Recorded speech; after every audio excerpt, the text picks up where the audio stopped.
It's asking me to insert an ad. That's a good sign that we're live.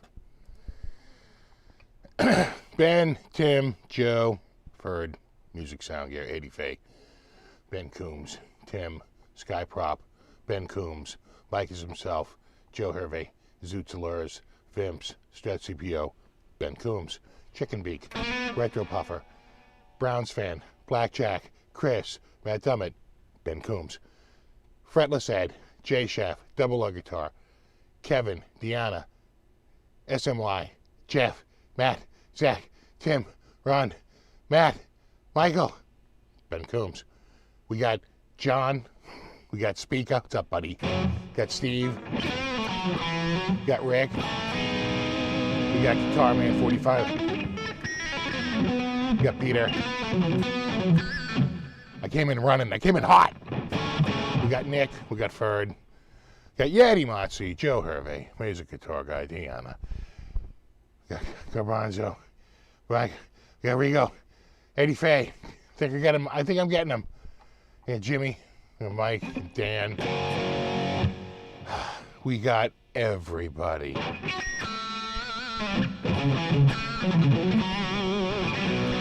And we got Ben Coombs. We got Dan and Jay. Funny ass guitar guy.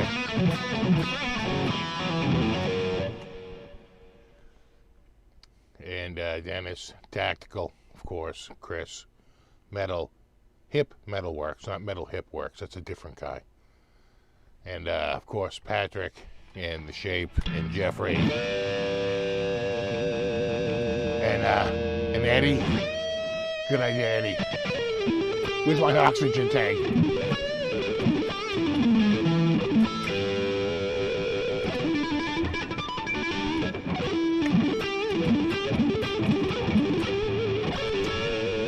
I've had 9 coffees today. All right, there we go. I'll be fine. You know that feeling when there's like 1,000 elephants stepping on your chest? It's nothing. What's up, Dave? What's up, John? What's up, Music Guitar Guy in Nashville, Cat, and everybody. What's up, Ken from Saugus? And everybody. All right.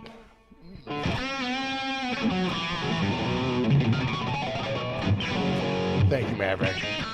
I'd like to think that. My wife finds me very credible.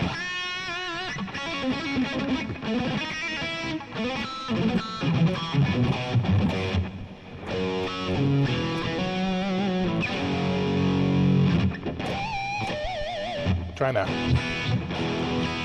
stretch these strings out a little bit.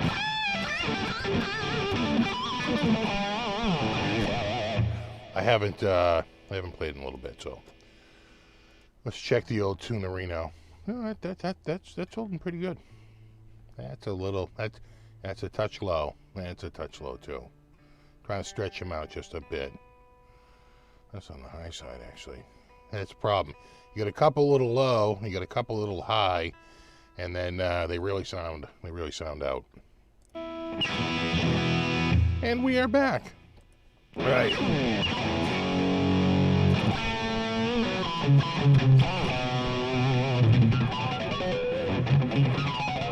Rico, that you have found where all the cool kids are hanging out.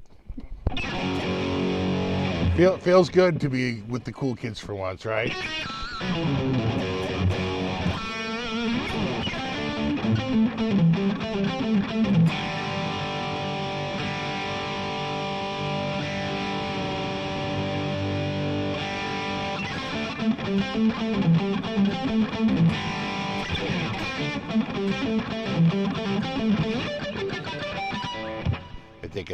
Take it. Yeah, I know. I love the DiMarzios. You know, this guitar looks a little hot in this camera. Probably better in this camera, which is a touch. Yeah, see, it's on the dimmer side, darker, dim, dark. Looking good. Looking good. Of course, the tailpiece and the bridge are new. Those are Godo. And the pickups are DiMarzio Super Distortions. But everything else is stock, including the pots. That's stock pot.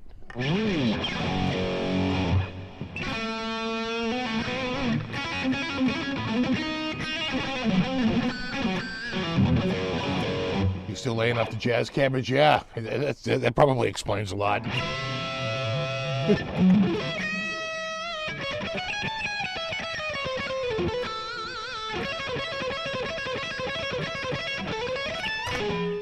Nice. Beat. Does have nice knobs. Thank you for noticing. Thank you. I appreciate that. You know, it came with the witch hat, but when I was a kid, mine had the speed knobs.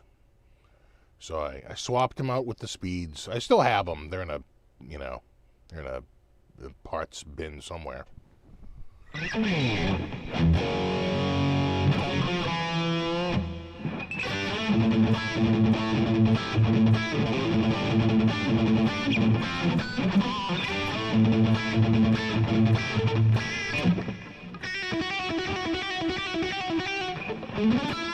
Yeah, I agree, Ben. I think the speed knobs look better. You know, the witch hat ones are a little too vintage for me.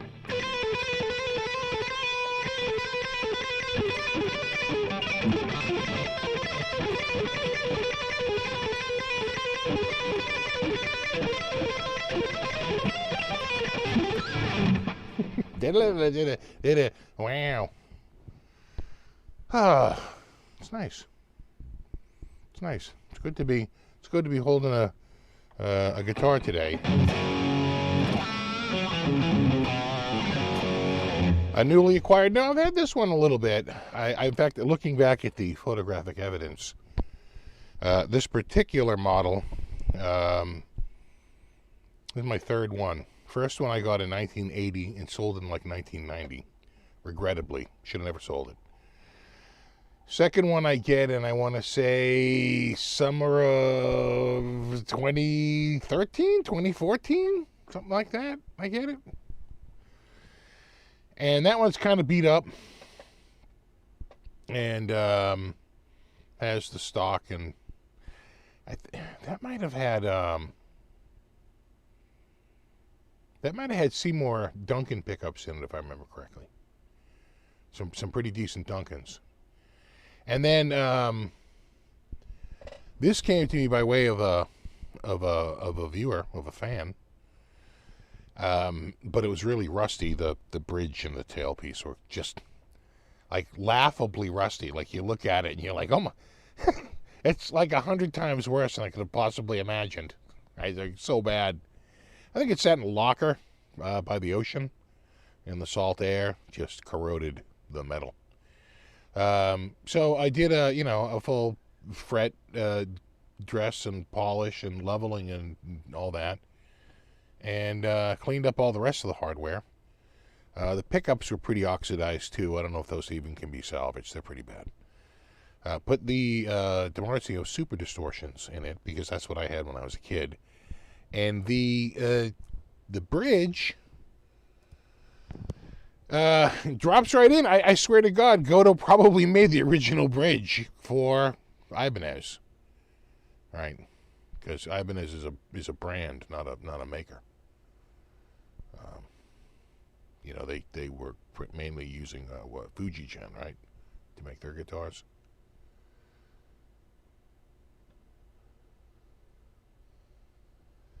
So, got this going, and this was 2016. And then right after that, I sell the other one I had, the one I bought like 2 years earlier, I want to say. I think 2014 I got that, or 2013, 2014, somewhere. It was in the summer. Guy lived in the south end of Boston, top floor of a pretty nice condo, brownstone. Look at you making money. He recognized me too. Because, he was asking me a bunch of stuff. Oh, yeah, blah, blah, blah, playing, blah, blah, blah, yeah. And then I go, yeah, it's, I have a YouTube channel. He goes, oh, what is it? And we called it up. He goes, oh, cool, I'll check it out. And I left. And I got out to the car, and he came out running behind me. Dude, I know you! I've seen your videos! I was like, oh, cool.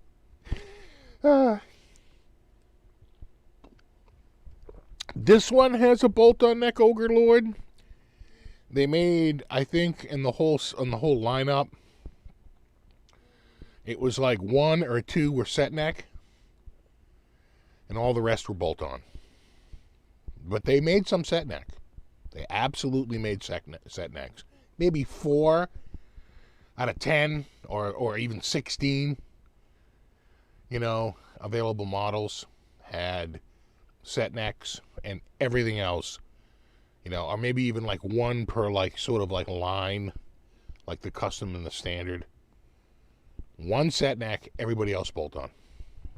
So this is a bolt on because it's the most common. Hey,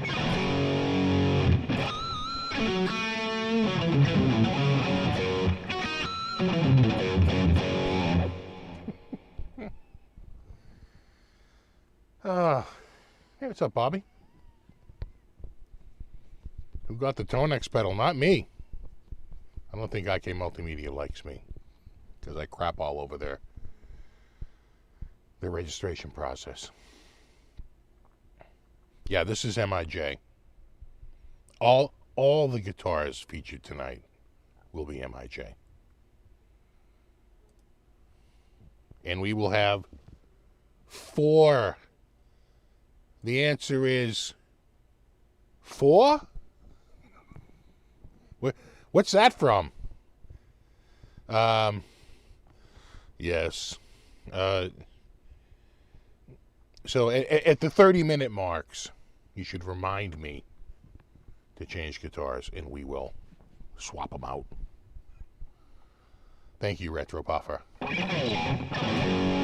What year is it? This is a 76. Good year.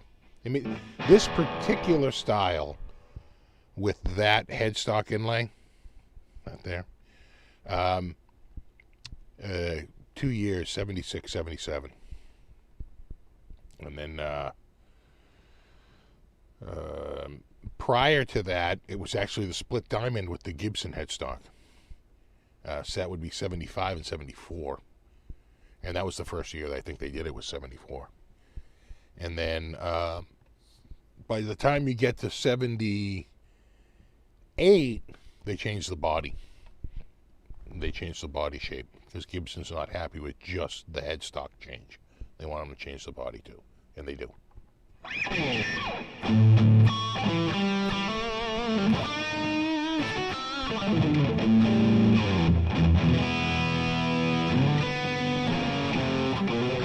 Exactly, the Triple Lindy.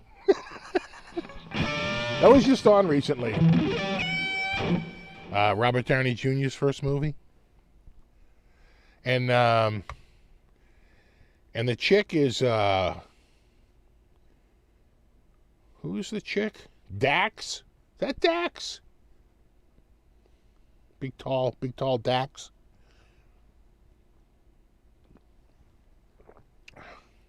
And alongside, and a long list of nice racks on Star Trek, on Star Rack, on Rack Trek. Yeah, right. I thought it was Dax. I thought it was Racks.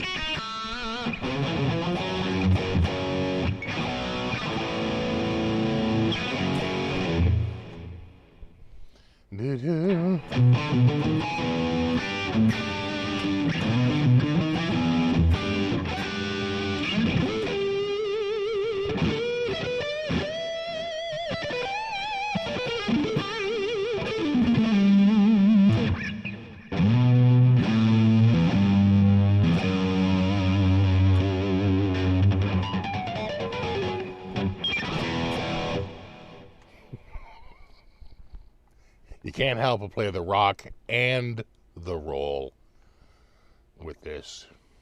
Yep, nice melons. Has nice harmonics, yeah. What's up, Landon? What's up, Ben Tom? What's up, Luke? Surf B.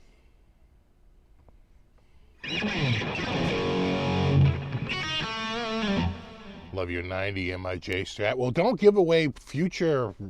Come on, hold on. Shh. Enough of your late 80s, early 90s strat. You're blowing my next segment.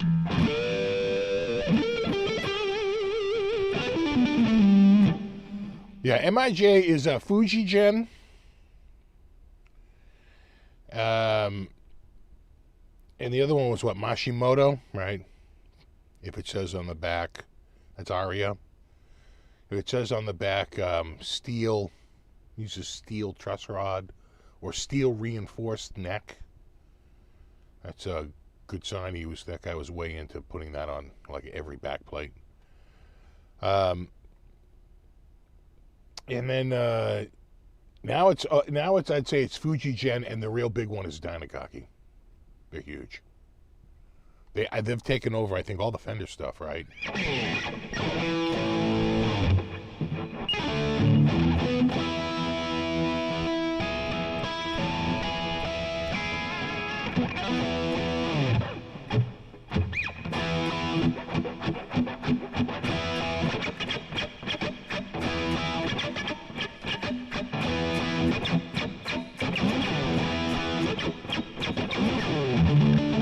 But of course I screwed up.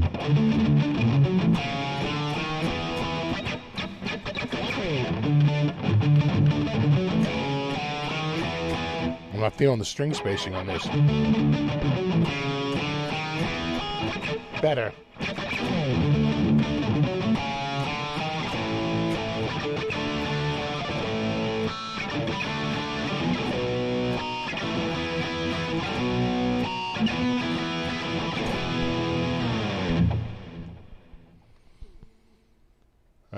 Yeah, Tokai, Dyna. There's a couple. Tokai was huge. Yamaha. Yeah, but Yamaha, I don't think ever really made for other people, right? They weren't really a builder for other brands, right? Yeah, is it Matsumoku? Matsumoku.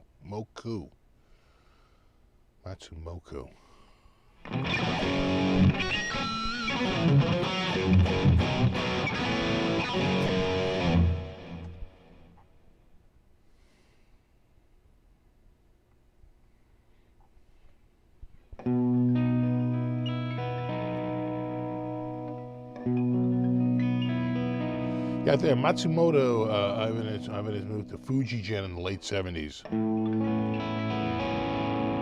Right. So this may not have been Fuji Gen, right? This is 76. You wonder if they moved in 78 when they had the big body change. But pick up Super 70s if I have those in a drawer if you bought it off the shelf back in the day. But they were so oxidized. I mean, like crazy oxidized. So there's really no. I mean, I think they worked, but God, they were bad. Thanks, Big Wave Dave, for lucky to have a Yamaha SGB 500 as my first and still have it. You know, Yamaha made great guitars back then, and you know, Yamaha had a run in the early '90s between, like, say, I don't know, like 92 and 96, or like 1990 and 1996, where Yamaha were killing it with that whole Pacifica line. Really good guitars. That one I have in the attic, the neck was, I think, made by who was making? Was it Mighty Might? Somebody out in California or Oregon was making the necks for them, and they were shipping them over to, I want to say, Taiwan. I think it says made in Taiwan on the back. But those Pacificas, like, punched way up past their price point. And they were a good-looking guitar. it was a well-designed guitar. You know, better than their more like their attempts at a shred guitar, like the RGX series. You know, that was more like just classic '80s. But those Pacificas were like a whole new look. It was kind of, you know, looking pretty good on you, kid, making you look kind of sophisticated.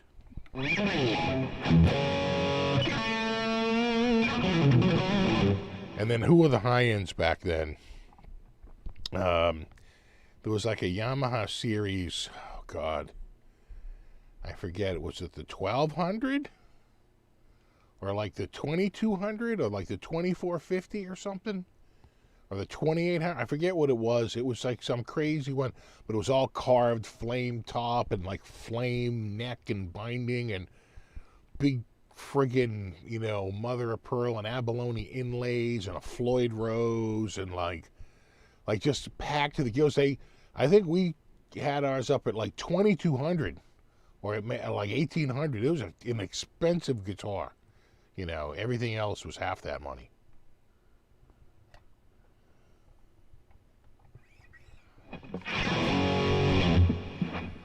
The 1200, you remember that one? Oh, God. It was such a... Yamaha, was it like the... I guess it was a Pacifica.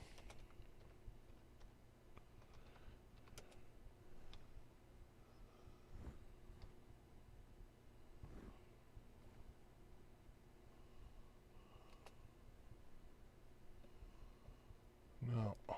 Hold on. 1200? No. No, it looks good, but it's not that. It's higher. 14? Was it 1400? 1600?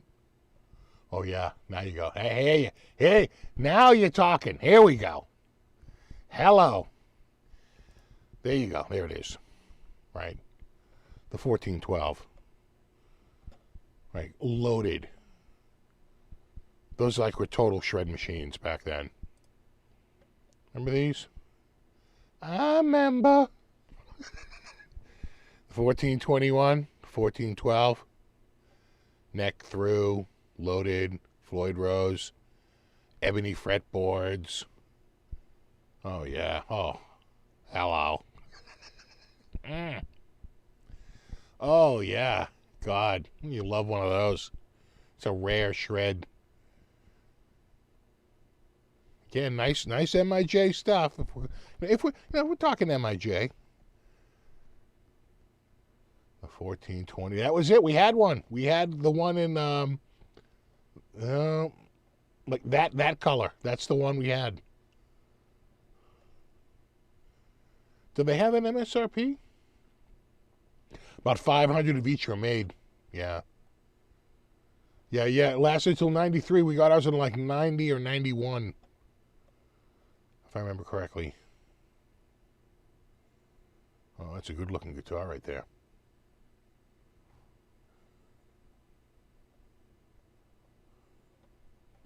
Nice inlays. That's all real too. That's no mother of toilet seat. That's mother of sea creature.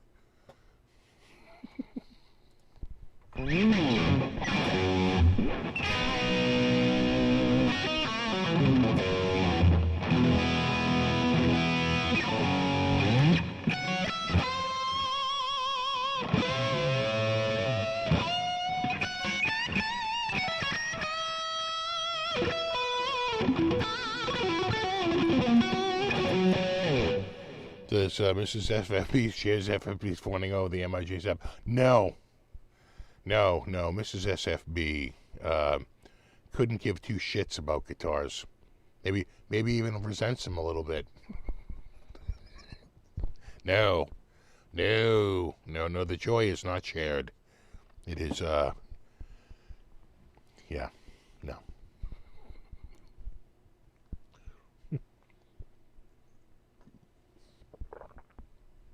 Oh, that's good. Now, this is a new coffee from Costco.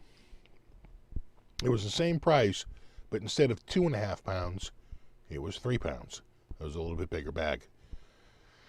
So the per pound cost was lower. And it's a French roast.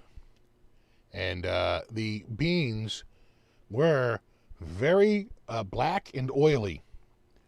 You know, the way I like it. It looked exactly like the other stuff, and it's been tasting the same. So, there may be a new coffee in town. We'll see. We'll see. We just cracked the bag. This is like the second or the third pot, but so far, we don't hate it, which is our highest rating. What's the neck profile on the 1421? I gotta think it's shreddy, right? Because just the era. The era.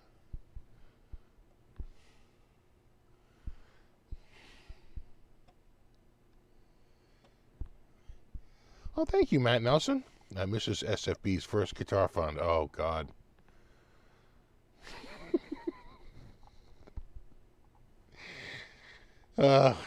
Yeah, she, we'll see. We'll see. That's a, I'm not gonna lie, that's a tough nut to crack right there. It's that's trying to move the ocean.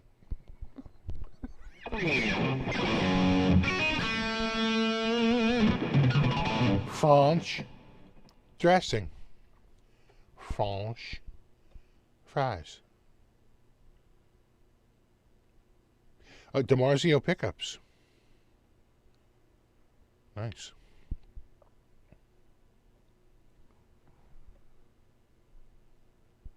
But I'll try. I'll float it, and when she's done laughing, I'll let you know how it goes.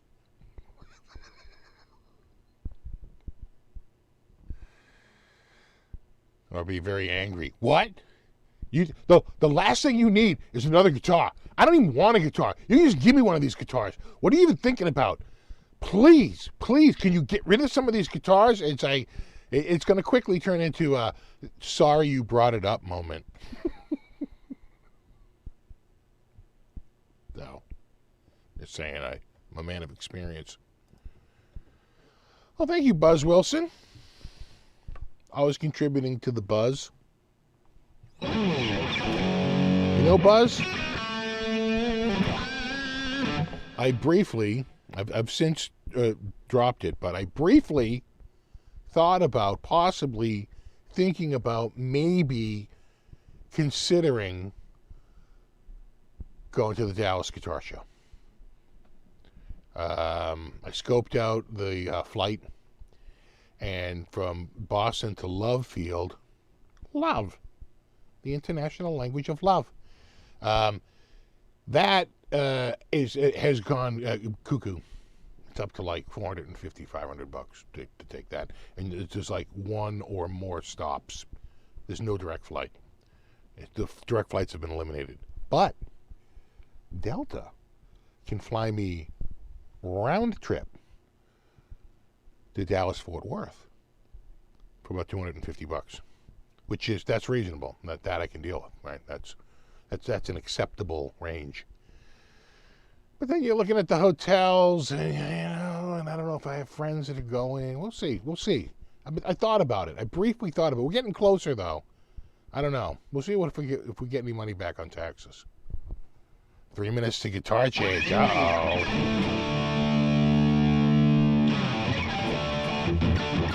Is she wrong, though? No. No, she isn't.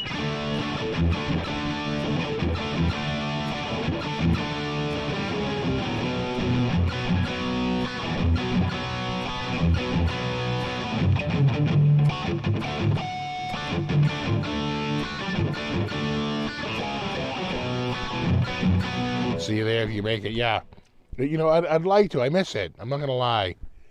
I miss the travel a little bit. I haven't been since January of 2020.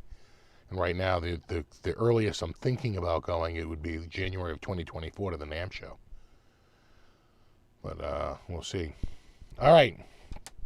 We're moving. We're moving on. Hold on.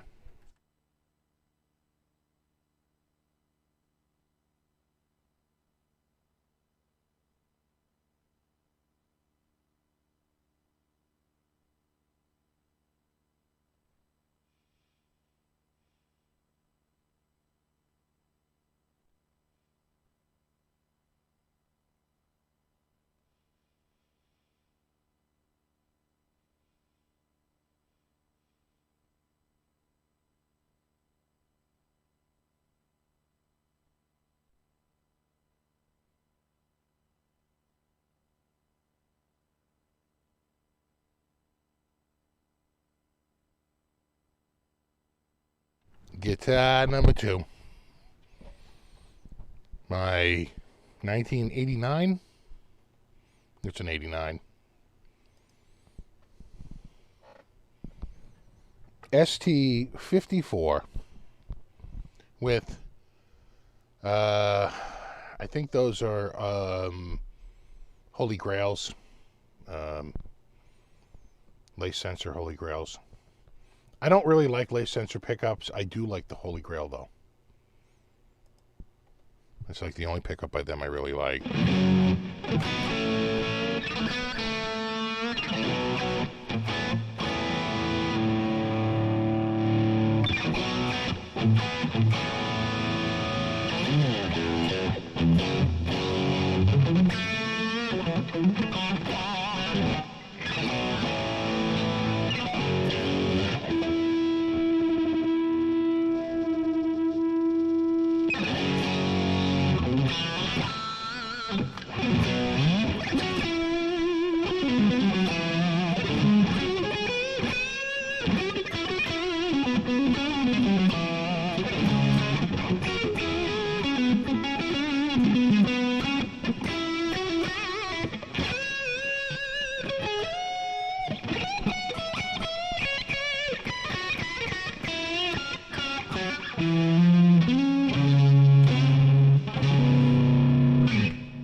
Feels out.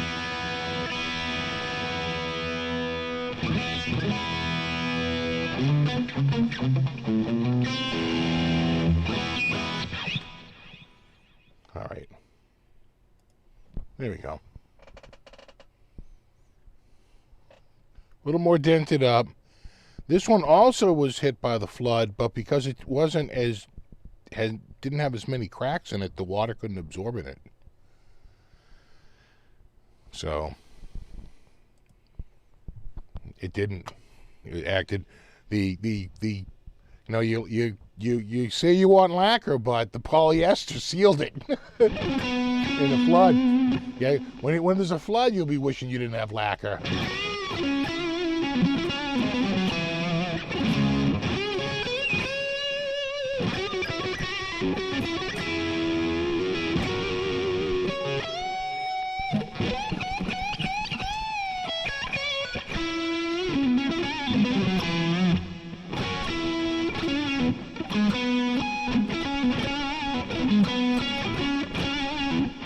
This is a nice guitar, though.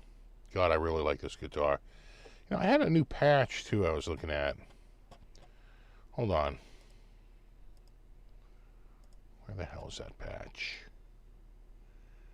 It is... That's my normal patch. Did I save? I might not have saved it. Is it this one? No, that's not it. This might be this one.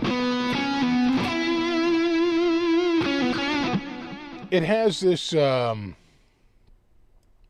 new boost.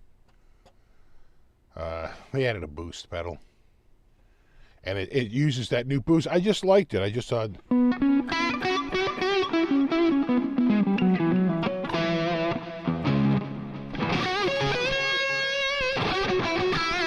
Way more mid-range.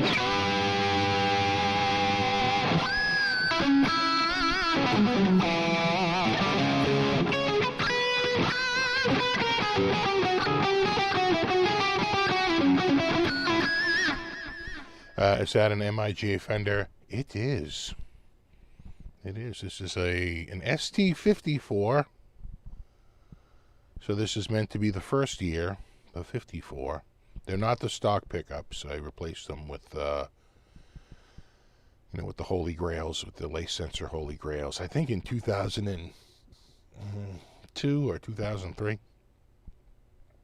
I put those pickups in. But other than that, it's been like all stock. And it's got a, I don't know if you can see it there, it's got a pretty wicked V-neck. See that? See that line down the middle there? Working off that, how thin that line is, that shine line. That's quite the V. See, it widens out there. See how it narrows right there? That's because how friggin' narrow the back of that neck is. And it widens out on the side. A lot flatter. That back got the V on this neck. It's not quite as V. The heaviest V I ever felt was on a Clapton. God, it was like ridiculous. It was almost like comical. It was the V was so hard on it. This is more like a standard like hard V. And then the other one, the Eric Johnson, that's a soft V, which is a thicker neck actually. 9.5 inch neck radius. No, this is a 7 1/4. And this used to be a disc, but I felt the graphite just kept it in tune better. So I switched it to graphite from the little round disc.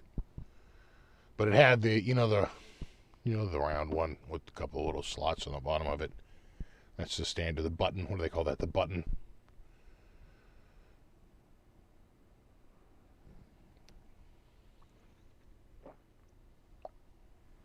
That is good.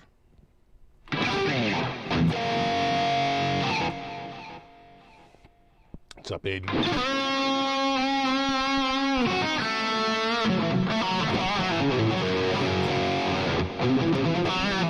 There's like the Martin V-neck. Yes. Right, Ben. Right. You're playing this. You're like, am I getting punked right now? It's like this neck. Is this a joke?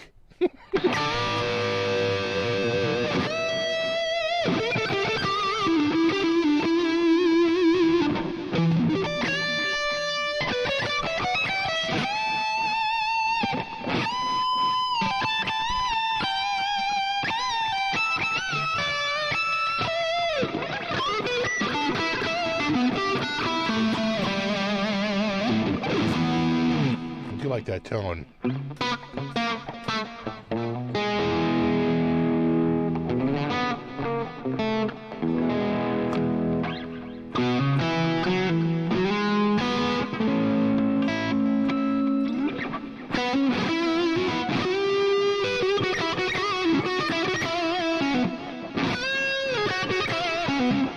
Think so, speaker? Thank you.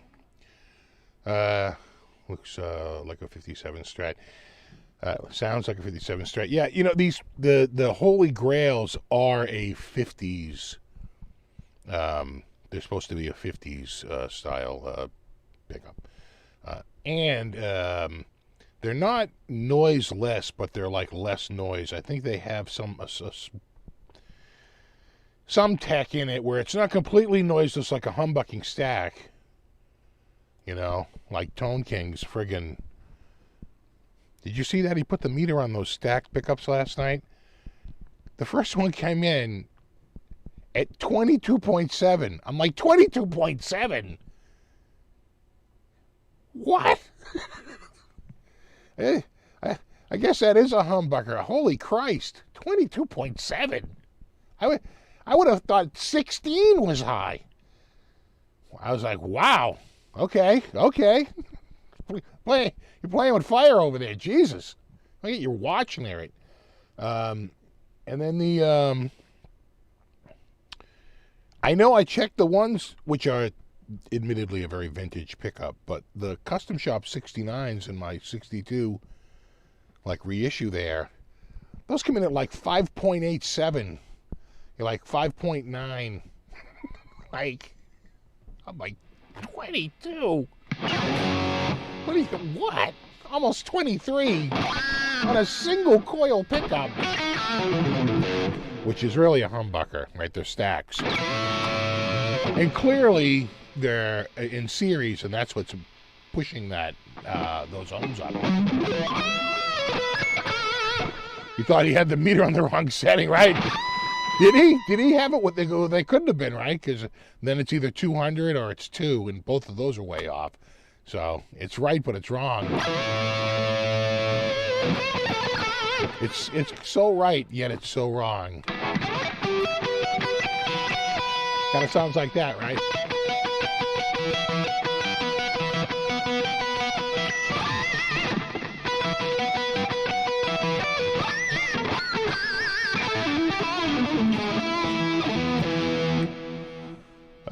coming up with excuses to present my wife. Now I need an MIJ guitar. Thanks, Steve. You're welcome. There's a lot of nice MIJs out there.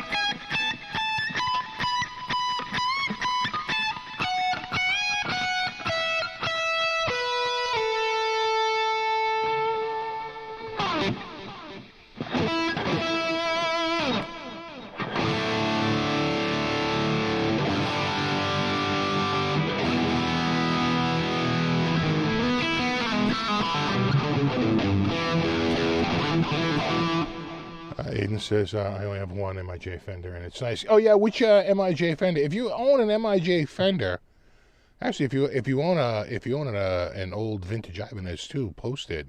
If you have any of the guitars that you see tonight, let me know. These were pretty popular, actually, because they were, came after a period where Fender wasn't even making guitars for a little while. They were sort of retooling and setting up, so everything was MIJ. And then they just kept these around, right? This is like 2 years after that, 3 years after that, right? 86, they come back with just the 57 and the 62. I bought the 57, regrettably. Should have never got rid of that. It was a gorgeous guitar. Every time I think of that guitar, I completely regret getting rid of that guitar. The regret is real. And then the other one, this would have been... because the Fender American Standard comes out in 87. So 86 is the 5762. They come back with the vintage stuff, then they do that. Oh, thanks, Retro Puffer. Sometimes sounds can be inspiring. I'm liking this. With too many guitars, it's a problem. Well, it can be, actually. Start tripping over them. You're blocking, fire and rescue. Right. Damn.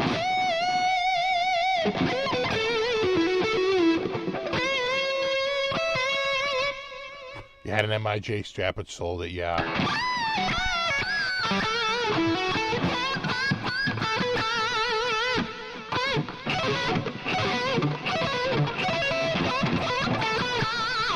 You have a Gem 77 FP, yeah. Those are nice. Yeah. I have a number of Ibanez guitars. One I just played.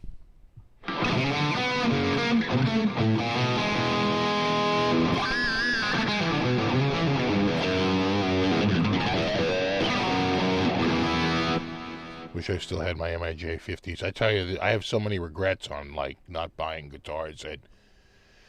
Because sometimes I'll screenshot them, and then I'll go back and I'll see that screenshot and I'll be like, oh my God, what was I thinking? I probably think I didn't have the money, but you can't buy them all. But God, I wish I had the cash flow to be able to just jump on these things. One was wasn't an MIJ, it was MIA, it was a Fender. It was like the Hot Rod 50, so it's the 50, so it's going to have the single like this. It's going to be a single ply pickguard, a maple fretboard, and it's a V-neck, right? It's like V-neck. But they make the fretboard a little flatter. I forget if it was 10 or if it was 12, but it's flatter. It's not 7.5 or 7 1/4 like this is. It's or even 9.5. I think it was either 10 or I think it was 12, right? It might have been 10 though, but it was flatter, much flatter. And hot pickups, these were like, I want to say noise canceling, like Fenders, and then this was like a DiMarzio blade, right? A double blade. And, it didn't have a Floyd Rose on it or anything, but it was like their hot rod version. It's all lacquer. Right, this is a high-end guitar. It's all lacquer. It's like their high-end, like 57 hot rod. They made a 62 hot rod as well, but that's got a little chunkier neck. But there's the 57 hot rod with the V-neck. God, it's nice. $9.99 with original hard case. Like, good luck finding one for like half of that. I mean, double that now, right? They're all like $2,000 now. It's crazy.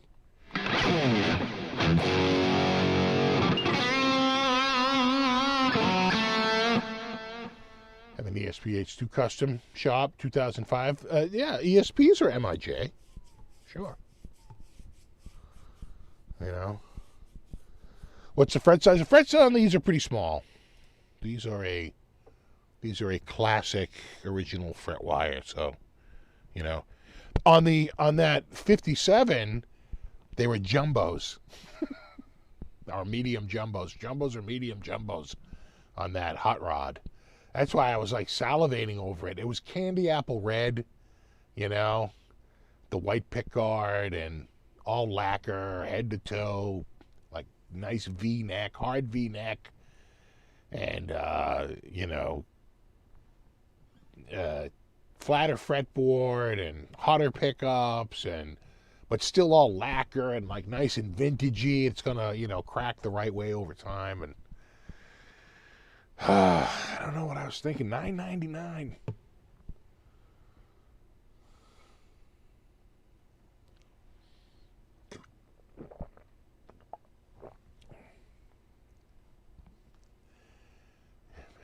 Any good guitars? Yeah, what do you have? Joe. Still have the MIJ sticker on it. What is that? Tactical? Is that the ESP?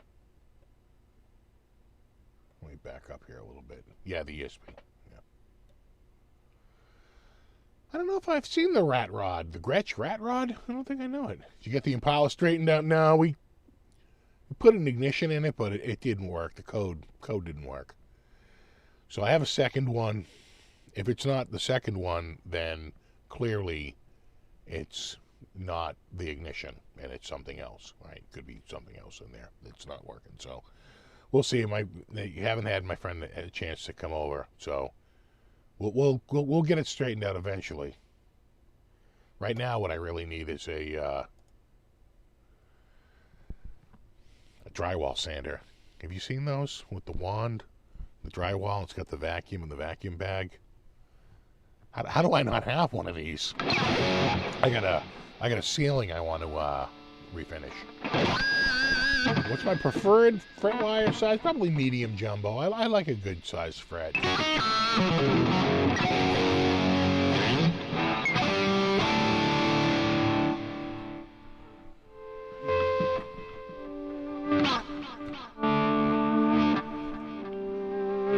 I don't know any Van Sands.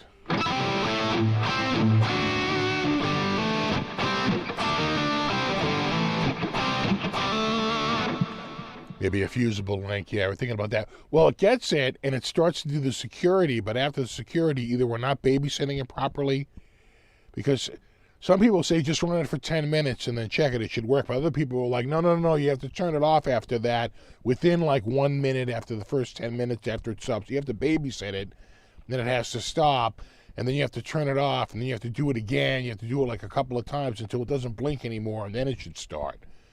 I'm like, so I don't know what to believe on friggin' starting it. But I do know this.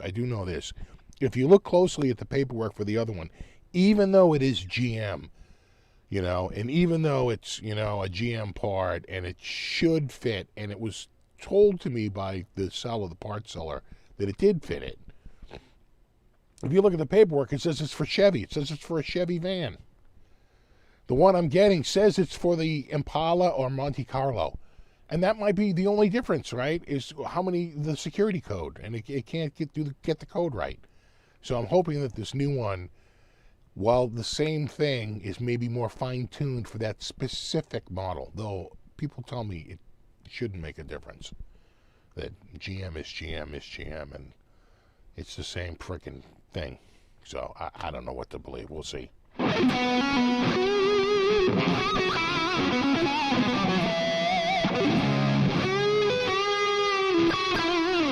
A video of my live streaming setup? I don't think I do. It's just a Logitech camera, nothing special. And then I run everything I need this to get the vocals, and then I have a Scarlett 18920. Run everything through there and get the levels. Then I run the out of that into the input on the computer through the line in, and then that line in input is what I tell this, so it mixes everything together. And you know, it's just that simple.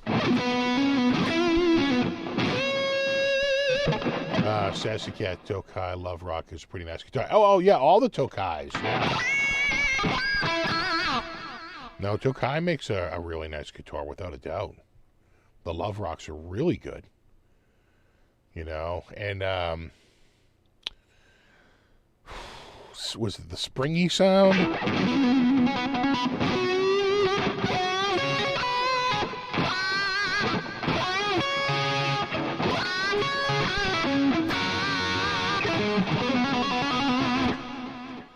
I might have to check the codes, I know, but I don't have a code reader, I think. You know, I do have one for the dash. You know, now that I mentioned, I do have a code. I don't know, we'll see.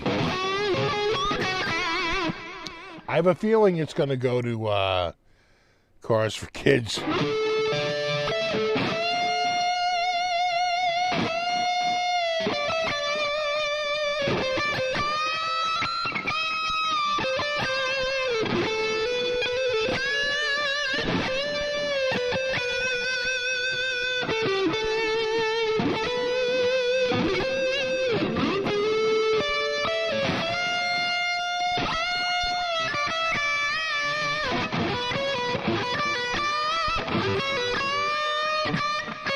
We do.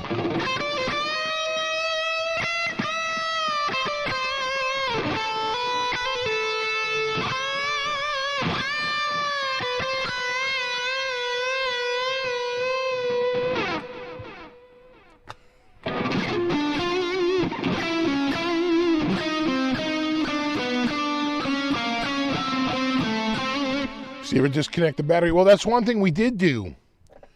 Because they talk about that, just sort of just reset it, right? Just pop the negative off to disconnect the battery. We'll try it again. We'll go through our routine. And I have a charger right there ready to go because it felt like it wasn't getting the right charge. I don't know, goddamn electrical problems. You know, his dash was already having problems, right? His fuel gauge wasn't working. His speedometer worked sporadically, you know. Luckily, I used to be a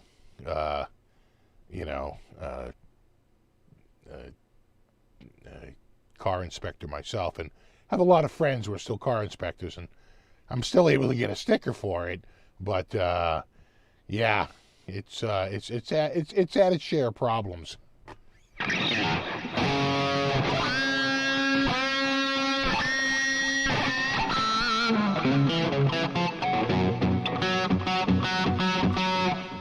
If GM, you might need to run the cycle through 3 or 4 times. Usually it's long enough to kill the battery. About 45 minutes. Oh, great. We're sitting out there. Call the dispensary. I can't sit in this car.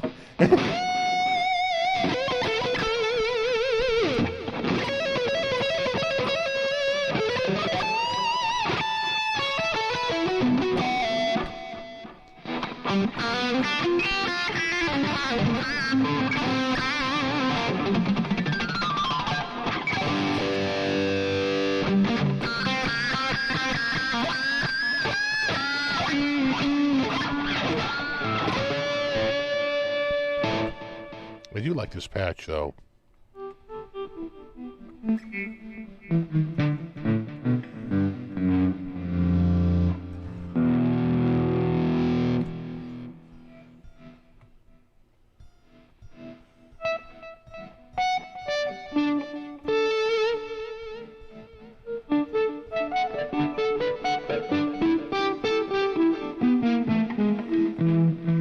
Problem with the volume swells is that I can hear a gate on. Yeah.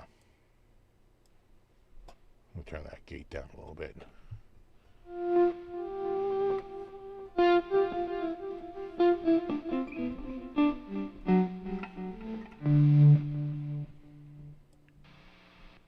Right about there.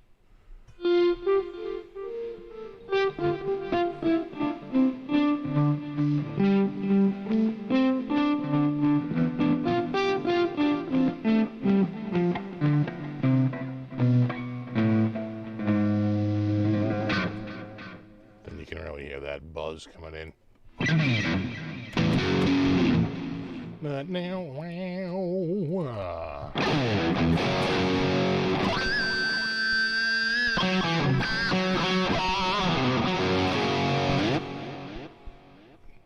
Yeah, the delay is trippy. Indiana, you don't have car inspection? Yeah, we've always had it. I think it started in the 70s, and in the 80s they added the tailpipe sniffer.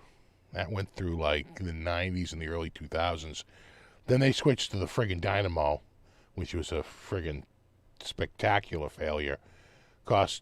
Put so many shops out of business, cost tens of thousands of dollars, untold accidents, and just, oh my God, what a nightmare, the whole dynamo thing. Just an absolute nightmare.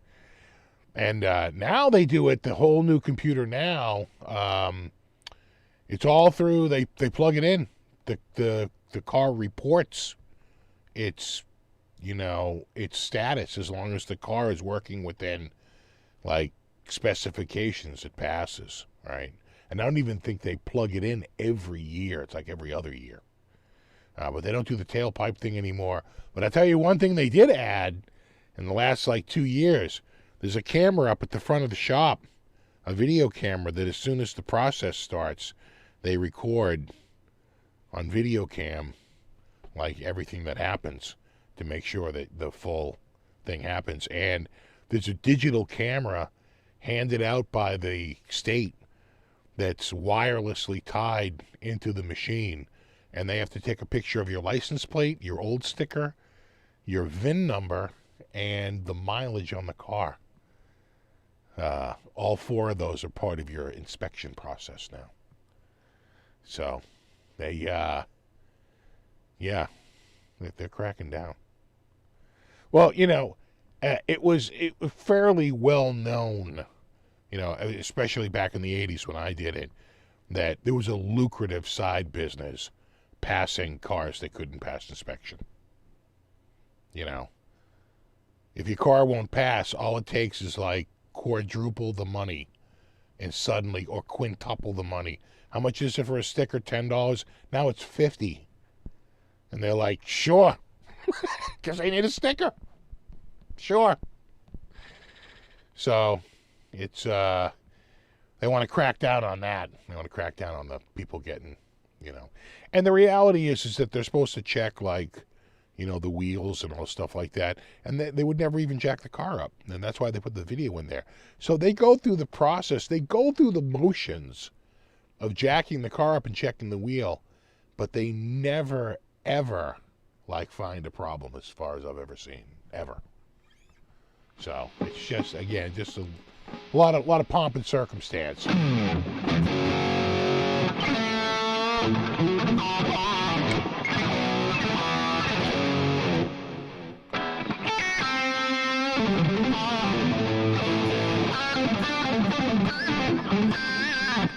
Spot on, but especially in the 70s and 80s. Oh yeah. Oh no, that was a lucrative side hustle. Trust me.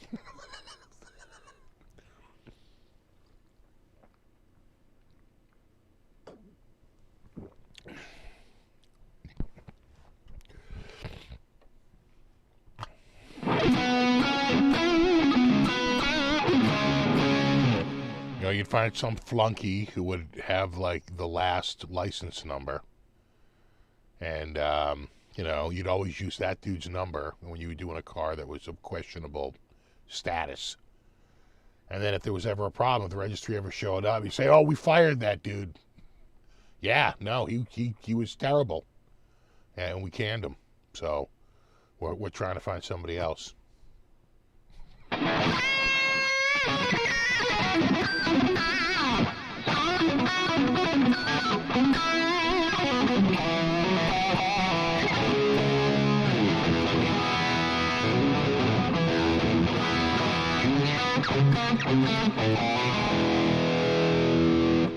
Florida has no inspections. I'm always shocked at how many states have no inspections because, around here, people would drive cars that, had no floor. I mean, you want to talk about unsafe. In fact, I know a dude who had a car that had no floor. The back floor was missing. He was like drinking in his car, threw the beer can in the back. It went down through the floor, like whipped out from under his tires and hit the windshield of the car behind him. I believe he was arrested. Yeah.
There we go.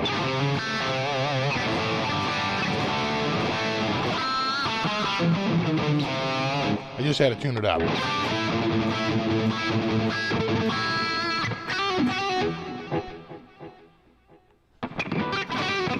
What are you saying?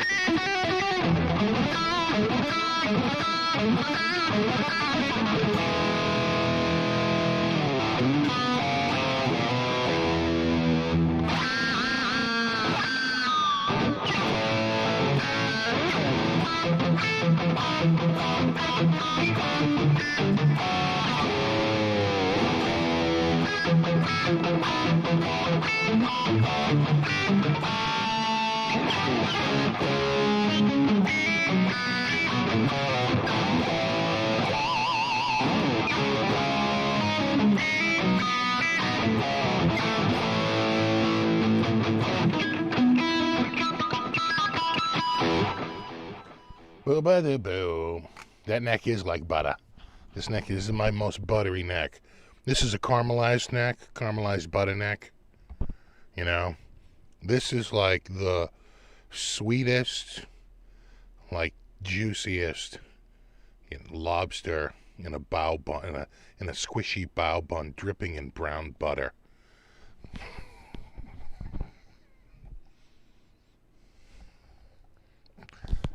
That's nice.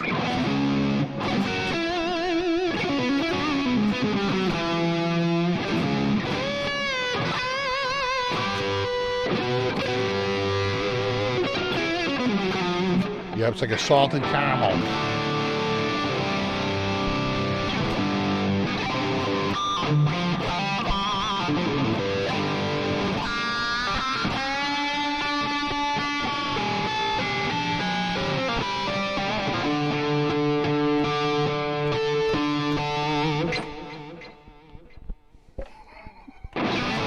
He's having an episode. He's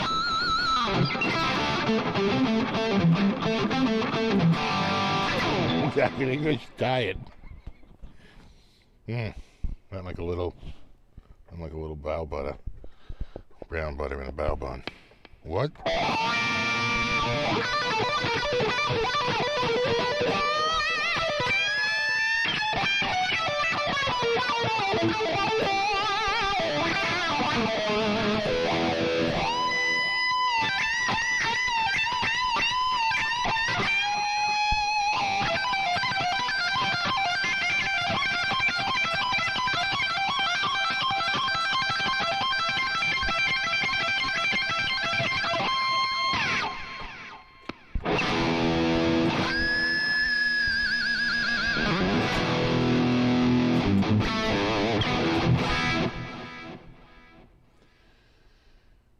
Is that an auto wah effect added in there? No, that's a Friedman.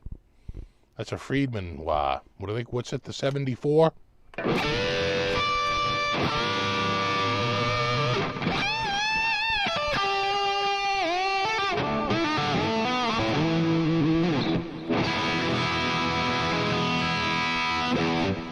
These are brand new strings. I just switched these strings, so they're gonna stretch a little bit. I just put them on. If you've been following my social media, yeah. See, I just put them on the other day. Oh, that's not bad. Not bad, but you know, all it takes is one. The one thing I learned from Catholic school, it just takes one to ruin everything for everyone.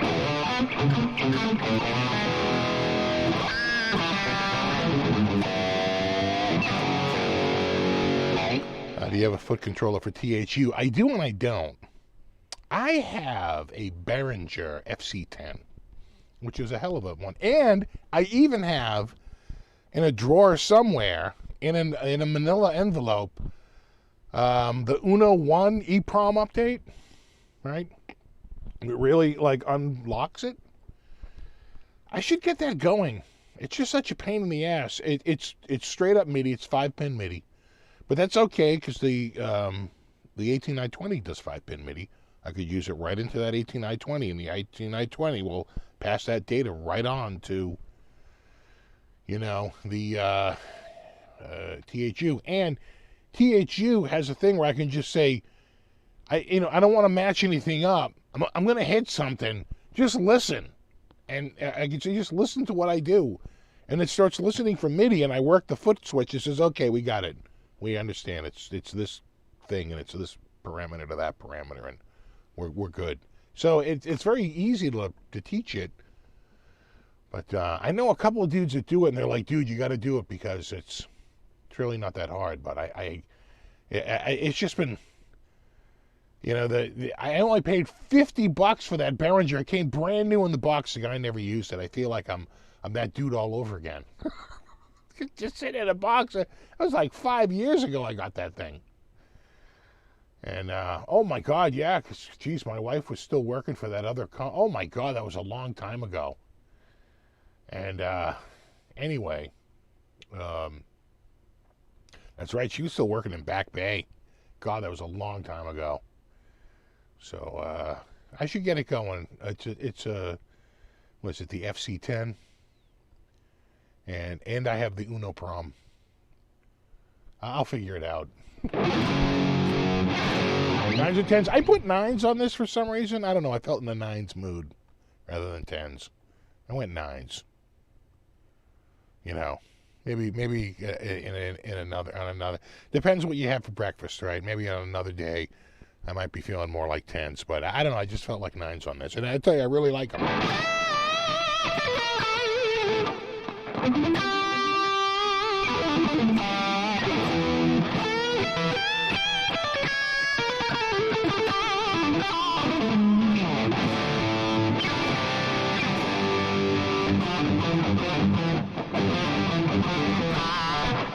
You've been here 7 years, Merlin Husk? Well, you will be getting your watch in the mail.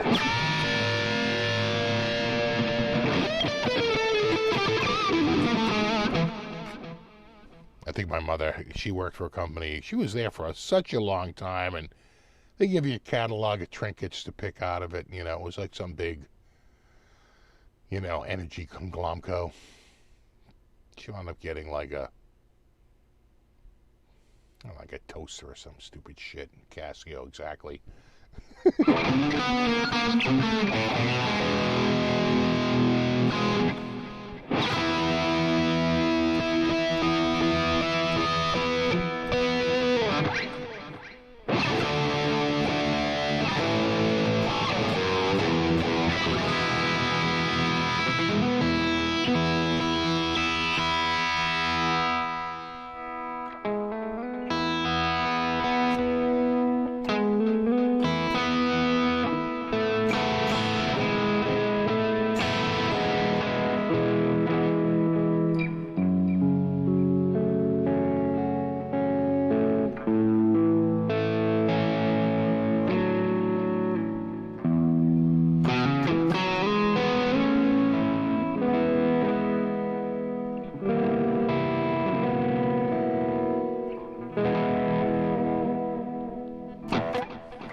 I tell you, that sounds good. What amp is this?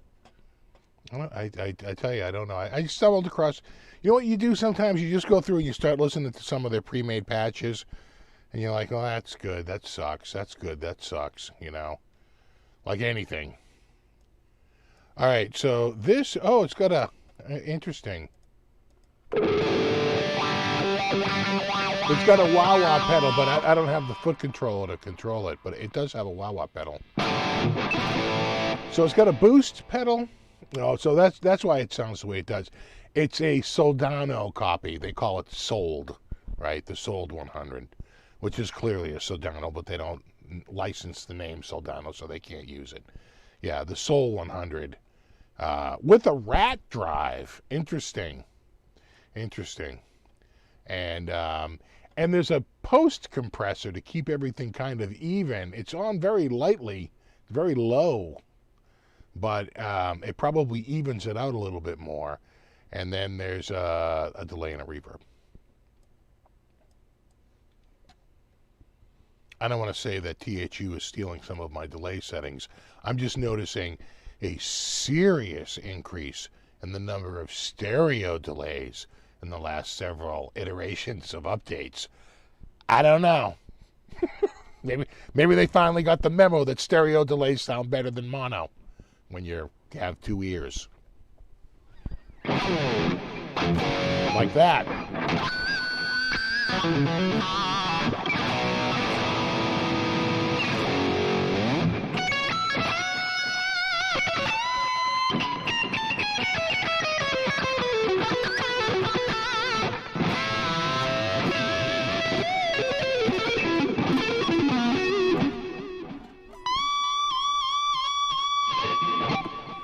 You know, the bottom line is that when you run their stereo reverb, it sounds better than the mono reverb. When you run the stereo delay, it sounds better. Everything stereo sounds better than mono. So just stick with the stereo effects.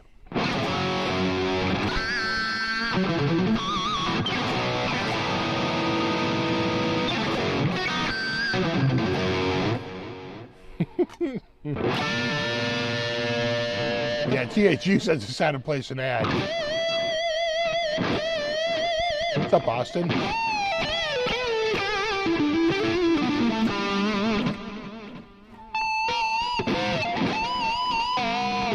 Wow, wow, wow, wow.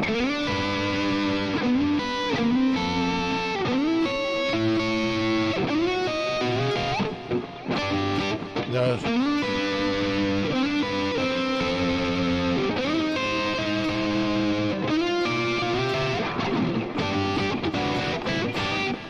Something like that, right? Let me turn this on. What a difference. What a drop off in power, huh?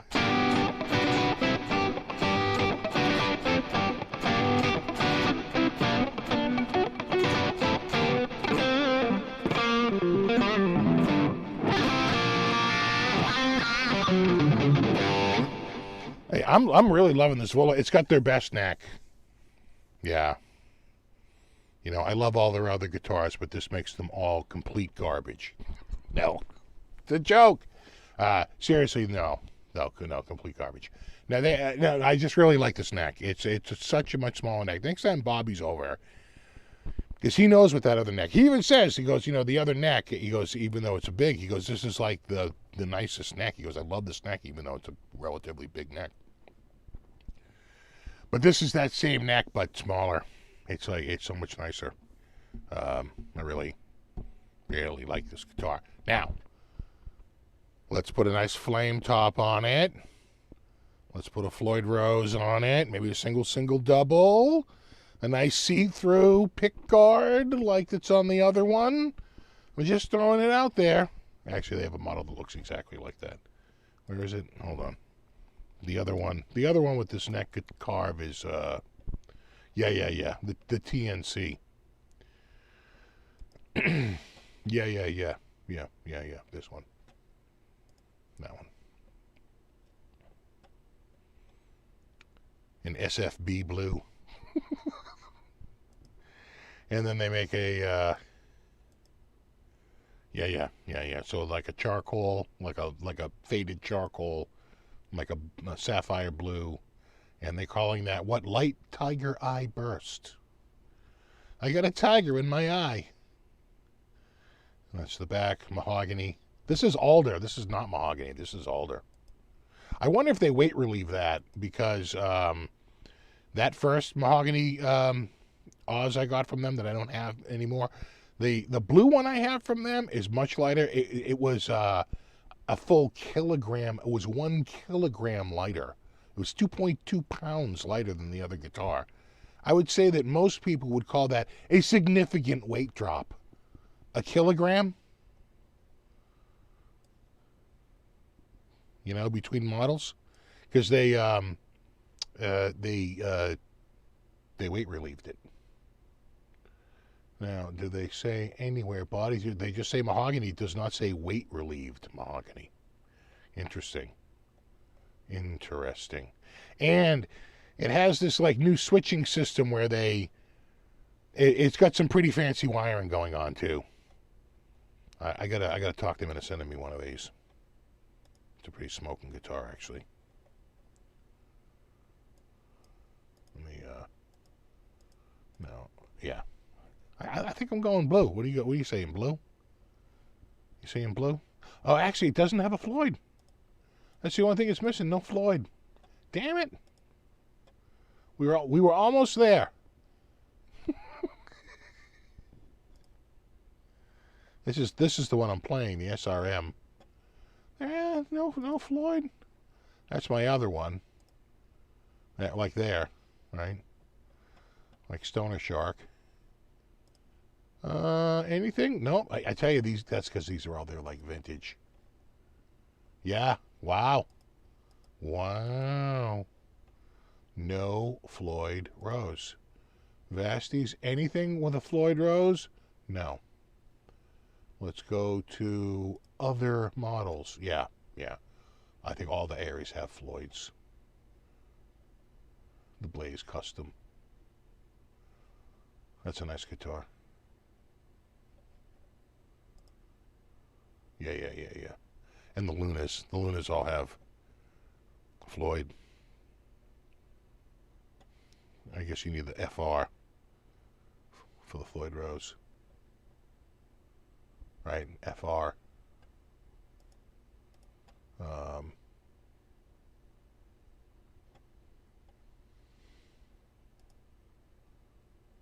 Yeah, see again, FR. So that's an easy way to figure it out. If it's got an FR, it's got a Floyd Rose. Although, no, it's hardtail. I was going to say, does that have a Floyd Rose? It doesn't, though. Yeah, so there's the same one with the Floyd Rose. Yeah, so there you go. Mystery solved. Yeah, that red one does look good. Where was that? This one? Yeah, that's a good looking.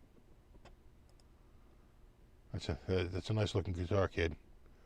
Makes you look kind of sophisticated. Hold on. There you go. Oh yeah, nice back. Looking good. Oh yeah. Nice.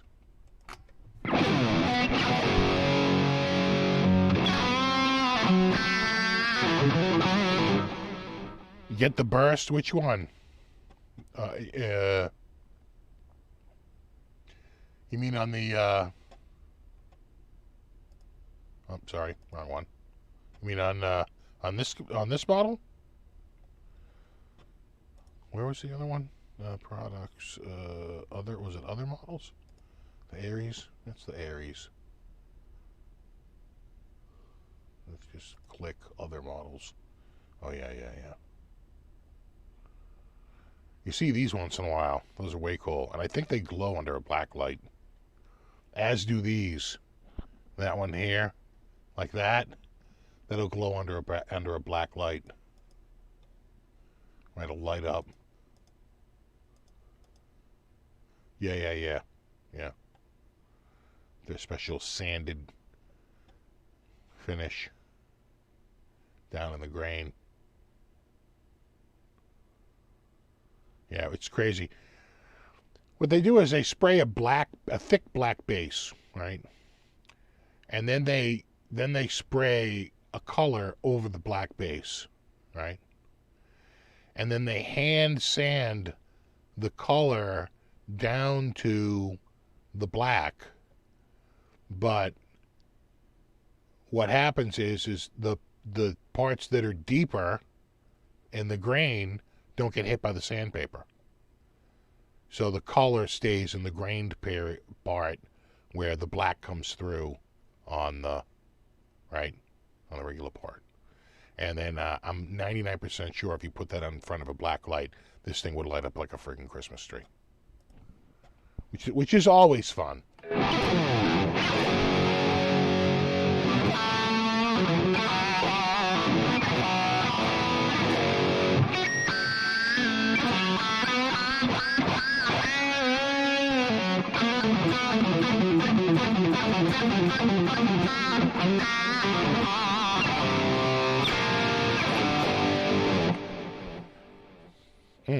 I had a coffee. God damn it. It's already 8:22 though, that's why. Yeah, crazy weather this week, huh? At least around here. It was a week ago today, it was like almost like record-setting cold. And then on Friday we had like record-setting warmth starting like in the middle of the week. By Friday we hit like in the 60s. Like crazy for us. And then yesterday, it was downright muggy out, right? It was like in the almost 60 degrees. Dew point got up to like 53, which is that's pretty moist. That's fairly moist air for the winter, you know. Dew point of 53. The winds shifted, came out of the north. By 11 o'clock last night, the dew point was down to 7. From 53 to 7. And the temperature went from like 58, 59 to 22. Because it takes a little while to get the heat out where you can get the moisture out pretty quickly. 7. It's pretty dry.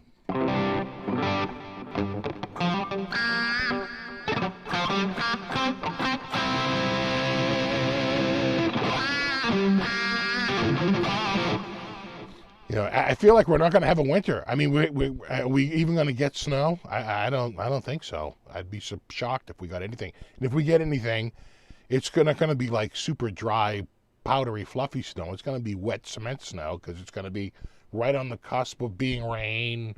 It might be rain, might not be rain, you know.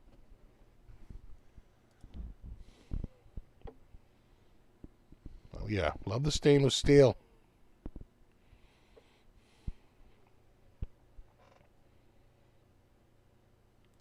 It's none more black.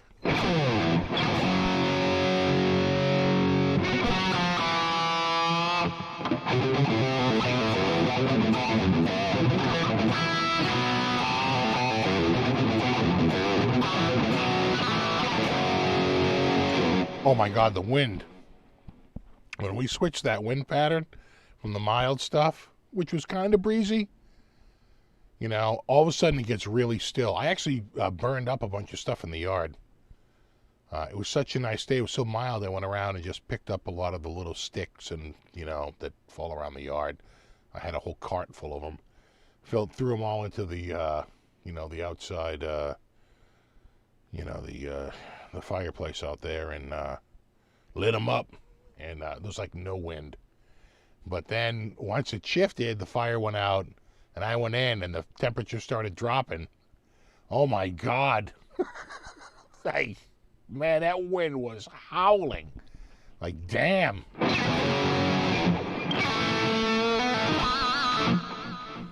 Yeah, we've been super mild here this winter.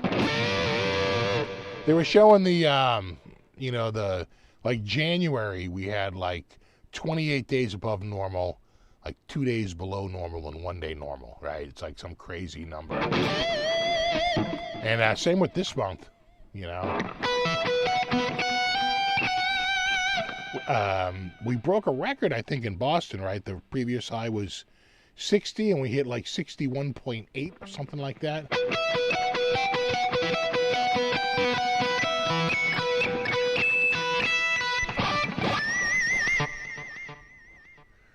Five minutes to the next guitar. Nice.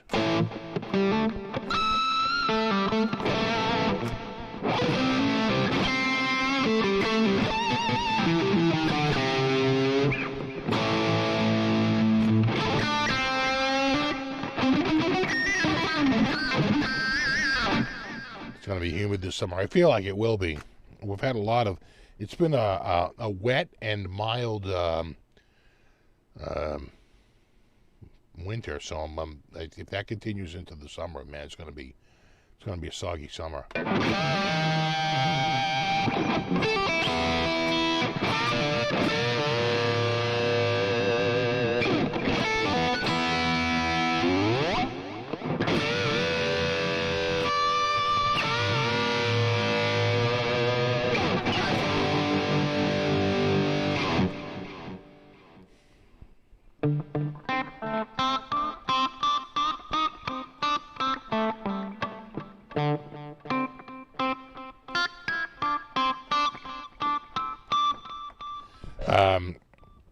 I like the winter because I can use the attic.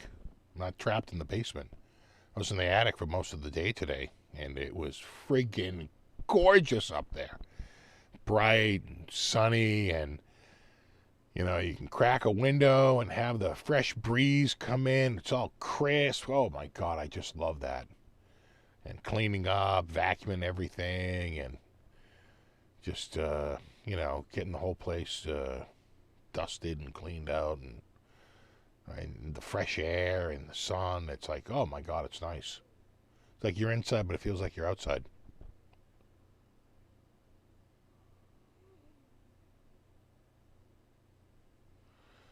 Really, Richie Sambora's rejoining Bon Jovi? Are you sure? I have not heard that.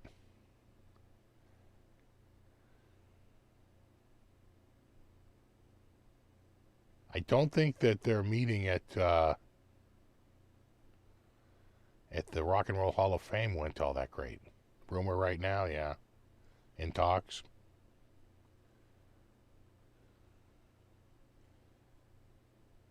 I don't know, Richie, you know, sort of proved, I think, over the years that he was a little bit more of a train wreck than John.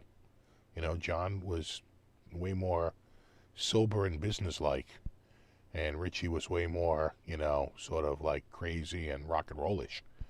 And,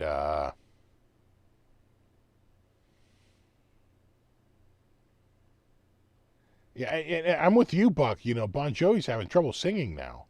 Maybe they'd bring him in just to have Richie sing more stuff, you know. But Phil X is such a great guitar player. The last time I saw Richie play, he didn't sound that good. You know, maybe he had been drinking before he was playing, but I don't know about his singing. He appeared on the Stern Show, I want to say 10 years ago, right? Maybe longer. I want to say about 10 years ago, 12 years ago. He was on the Stern Show. Showed up, he had a new band, or maybe it was after he was out of Bon Jovi. Maybe it was in like 2014 or 2015 or something like that. But I don't think it was that recent. I really feel like it was a lot longer ago. And he had already left Bon Jovi and whatever. And he showed up at the Stern Show with a band, and they did a tune. It actually sounded really good. I actually thought the tune was pretty damn good. But clearly he could sing and play. And they were talking about how great the song was. But man, the dude just can't get his shit together. The drinking is just killing him.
I'll say it before, I'll say it again. That whole reverse jack thing is the stupidest and most ridiculous thing ever invented.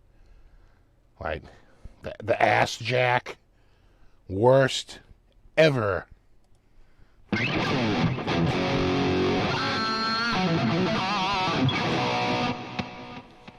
hear that? It's because that jack sucks. Yeah, let me go here and see if we can get this. See, here's where it looks too dark. It's fine when you have a white guitar, but then when you have a guitar like that, it doesn't quite. There you go. That looks a little better. Like that. Like this.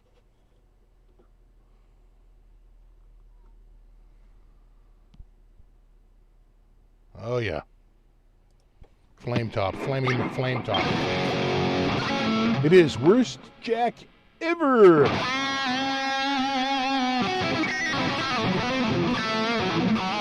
Oh no, it gets pulled out. I stepped on it like the first day I got the guitar and almost ripped the thing right out of the freaking guitar because it's facing the wrong way. And instead of just breaking out and falling to the ground like any other guitar jack would in any other guitar, instead it yanks the thing to the side because it's up in the opposite direction of way.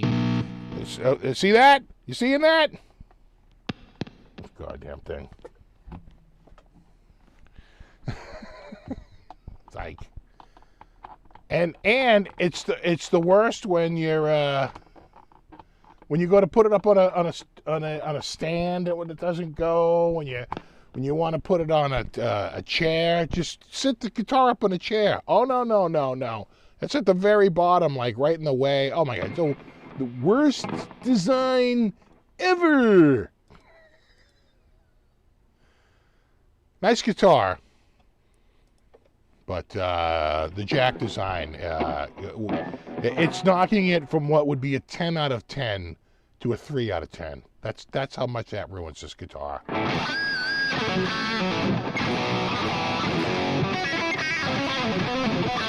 Oh no, it is threaded through the strap. That doesn't mean shit. Threaded through the strap is the biggest joke ever. Please. That was just somebody trying to be different. That was just somebody saying, like, what's the worst possible place we can put a jack? Oh. They probably adjusted it until they found just the right angle. They go, le mot juste.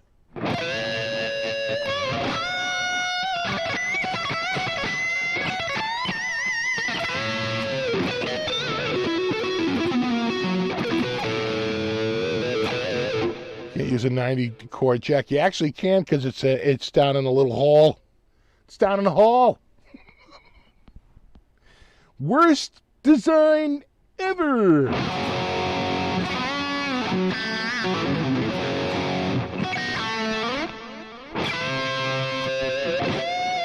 Yeah, exactly. I think it is green meaning. I think it's like the jam.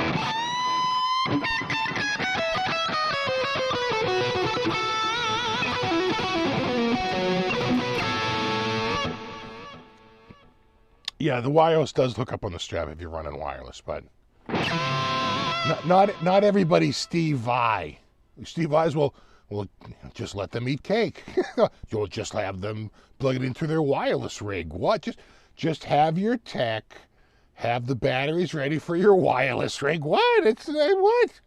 Just have your tech sorted out. Thanks, Steve.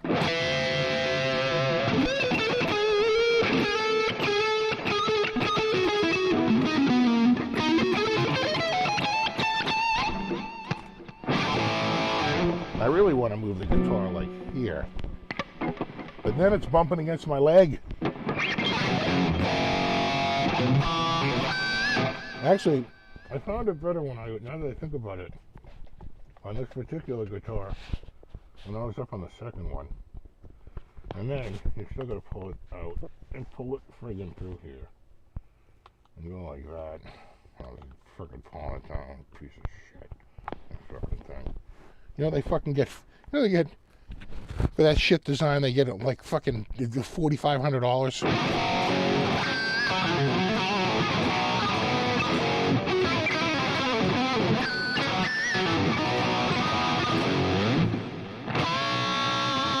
Like my dad would say, I wouldn't give you 5 cents.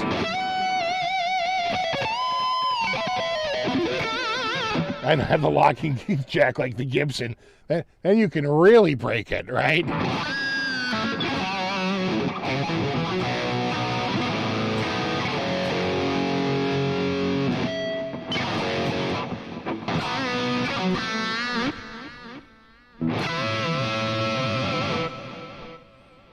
It's a good sounding guitar. They're DiMarzio pickups. Yeah. I gotta move it up here. I moved it up to the higher rung on the old Strapola. Oh God. I mean, life is suffering. I have to play a guitar with a jack that goes the wrong way. Why does everything terrible happen to me?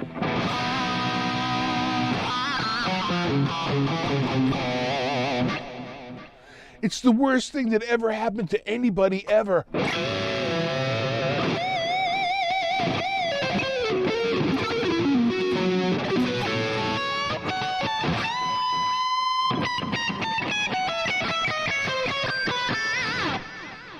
We've got a really tight rocking band. I just went on tours. The Steve from Boston band. I'd probably get sued by Tom Schultz. I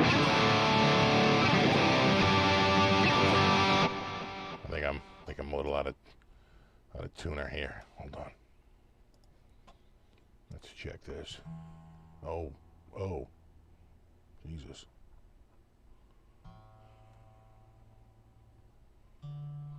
Yeah,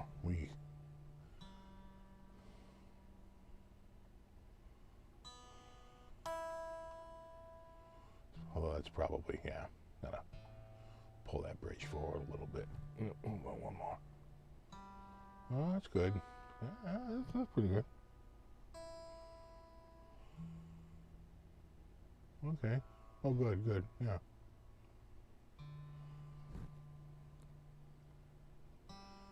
Yeah.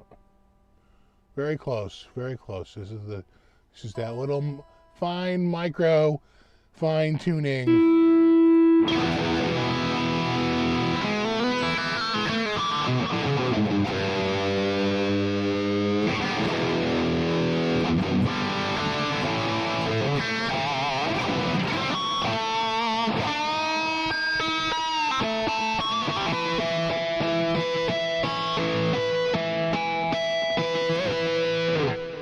I will say one thing, this guitar is very harmonically rich, and it practically plays itself. I'm not even really playing, I'm in another room.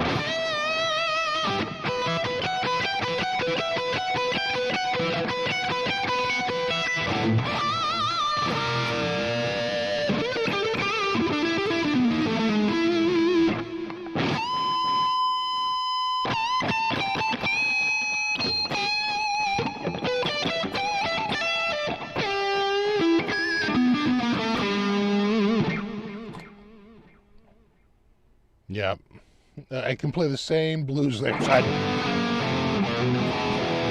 4 different guitars. Exactly, it's rich Corinthian leather.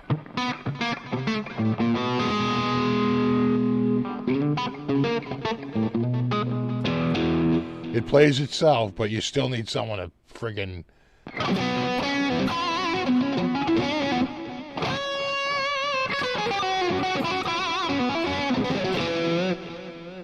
Ben Tom, did you ever see it when my buddy came over and we were doing all the AC/DC tunes? He can do a pretty good Bon Scott. We were doing all your favorites.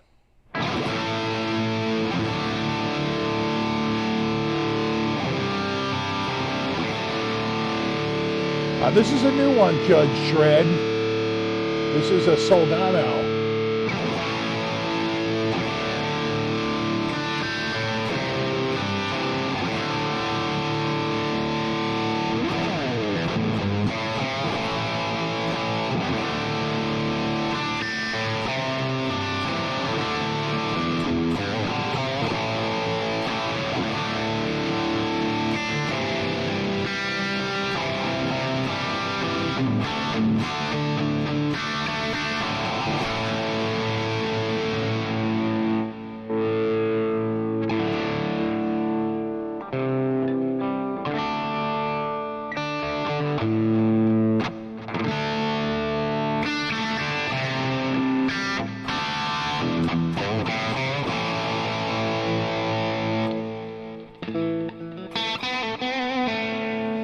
That's going to sound a little thin, a couple of reasons.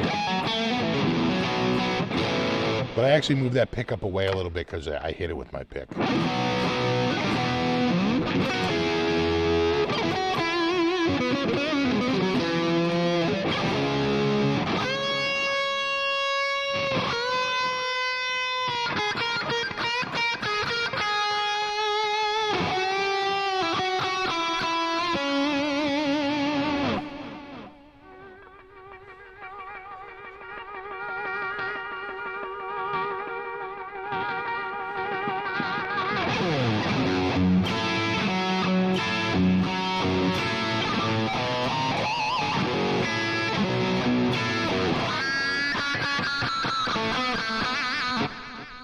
Yeah, you have a Stremon Cloudburst on the way. I tell you, I was impressed by the demos I heard of it. I thought the Cloudburst sounded pretty damn good. So, give us the details next week. You know what, I didn't buy anything guitar-related this week, did I? No, not really, no. I did get a new phone, though. God, Google Fi is the gift that keeps on giving. My bill, granted I'm on Wi-Fi all the time, which is why it's so low. My bill hasn't been over $28 since I started back in May. I think I had one bill that was like $45 because I ran out and did a bunch of speed tests and blew through like a couple of gigs of data because I just wanted to see how fast it was, and it was 600 to 700 megabit, and that's pretty good. They don't throttle you when you're paying by the megabyte, right? There's no network management. They don't care. So I have the S22, and how I normally get that is I'll go to Samsung, and they give you like $850 for like the prior phone. You wind up paying. I think I paid $419 for this phone. $419 for that phone, like net, like after trading in like another phone I had, and it was all paid for. And it's like it was like such a good. My monthly bill went from like $23 to $13 for the phone. And with Google Fi, my monthly bill for the service went from $96 to $26. I'm like $27 a month because I'm at home all the time and I just use my Wi-Fi. I don't need the data. So it's really worked out. And when I got it, like 2 days after I switched, I got an email from AT&T saying, hey, your bill's going up $5 a month. I'm like, no, it's not. I just switched out, but Google Fi was doing a deal on the this is the S22, they were the Ultra. They were doing it on the S23. And the deal was like so crazy. It's like I still can't even, it should be here in a couple of weeks. It's going to get here around early March. I'm on a waiting list, but I got the order in, and it was $13.79, which admittedly is a lot of money for a freaking phone. But with no trade-in, it was $780 off. $780. And you don't have to like start a new line. At first you did. At first they were like, yeah, but you have to start a new line, and you have to transfer a new number here, and Fi-to-Fi service transfers aren't allowed. And I was like, then what do I give a shit? I'm not going to, that doesn't work for me. But then, right at the end of the promo period, I got a bill design, even for existing customers, you can just upgrade to this phone, no trade-in, nothing. We'll give you $780 off. $600 plus another $180, like 2 different promotions combined. And I was like, okay. So I'm getting the 512 gig phone, their top of the line phone, for $599 without a trade-in. I still get to keep my S22. I didn't have to trade in a phone to get that price. So I'm going to throw my phone up on friggin' eBay. Right now they're selling around $700. So I should come out ahead when this whole thing is over. I'll know in a couple of weeks. It should be here in a couple of weeks. I was like, damn.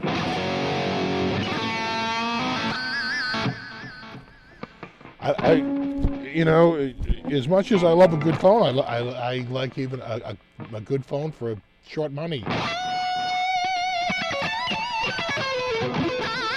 Yeah, the only fine print was you can't cancel your account for 120 days. That was it. You must keep your account going for a minimum of 120 days, which is, why would I switch out? I'm paying $26 to $28 a month. What other phone plan is out there that's as robust as Google Fi? And, is that cheap? I don't think anybody, it'd be on like, tough shit mobile.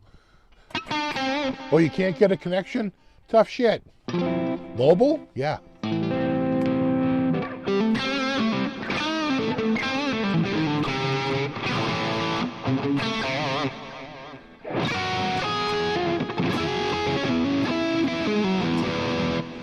This guitar comes standard with these pickups. It came standard. This is they made 54 of these in 2011. They made 9 in red. They made 9 in black. They made 9 in blue. They made 9 in purple. What am I up to so far? 36, right? And then they made 18 in the violin sunburst, for a total of 54 instruments for the year. This is one of the reds, so this is one of 9. You know what? When these guitars are so ridiculously expensive, that there's a lot of like make you feel like a big man stuff. A lot of case. Well, some people call it case candy. I'd call it case crap because it has nothing to do with the guitar. But people like it. It's a bit of a box set.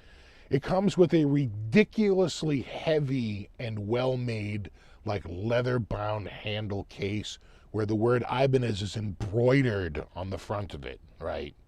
It's like gorgeous, like satin embroidered Ibanez. Forget silk screens. Like embroidered. It comes with a satin embroidered sheet that says Ibanez to go over the guitar. So when you open it, you still have another big reveal moment to take the satin sheet off of the front of the guitar. It came with a book about the history of Ibanez. It came with this multi-tool, with this leather-bound, like, friggin' certificate of authenticity, and, like, all this other crap that means nothing if you just like to play guitar, and that's all. See, when you're not a collector, that's all just, like, whatever. But for some people, that's very, very, very important. But I scored this guitar so cheap. I was falling over myself to buy it because I knew it was short money. The cheapest one right now, in fact, they have one of these up right now on Guitar Center User. They just had it for $24.99, and they sold it. I paid $1,000 less than that. So, in fact, when I was telling the Ibanez rep, he was all excited. He goes, yeah. He goes, wow. He goes, that's a really nice guitar. I'm like, yeah, it was like $14.99. He was like, what? No. I'm like, yeah, no, yeah. He's like, dude, he goes, that's crazy. I'm like, I know.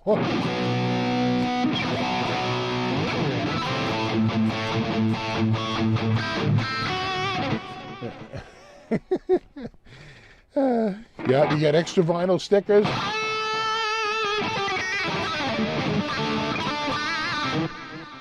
I will say it has the best handle of any guitar case I own. When you pick up that case, you're like, oh, nice.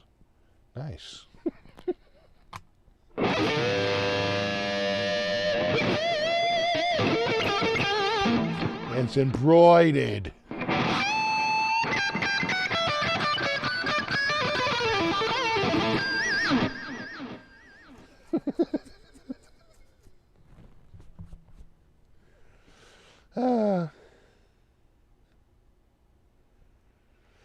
Yeah, price is so low. Well, this was, you buy it used, right? So there's where you save all your money.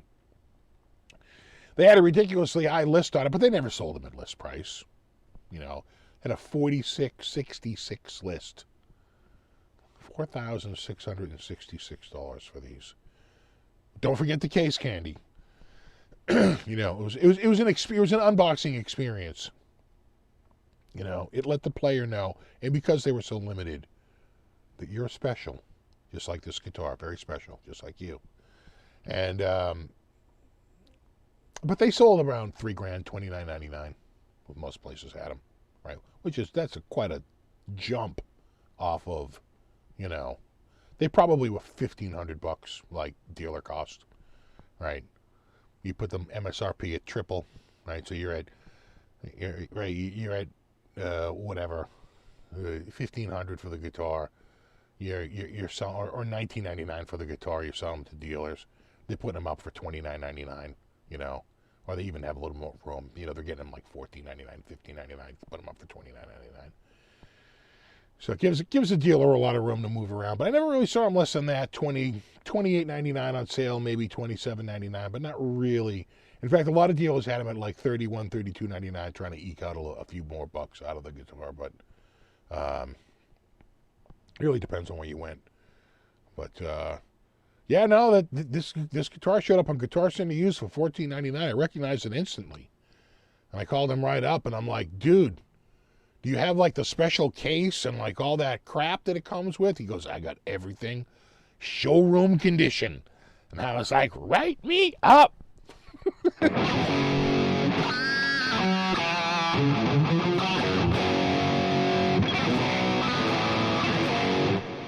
Yeah, exactly. The frets have bigger leaves, double leaves, right? You know those leaves that are like double leaves, right? I think there's 2 leaves or something like that. Like certainly there's one, or it adds like the extra dot. There's like an extra, plus it has the side dots. But you got to remember that the sides of this are very highly figured. So sometimes it's hard to make the dots out amongst, see, they're kind of hidden right there. Hard to make the dots out among the flames. You know, they're encased in flame. Because it's got all the flames.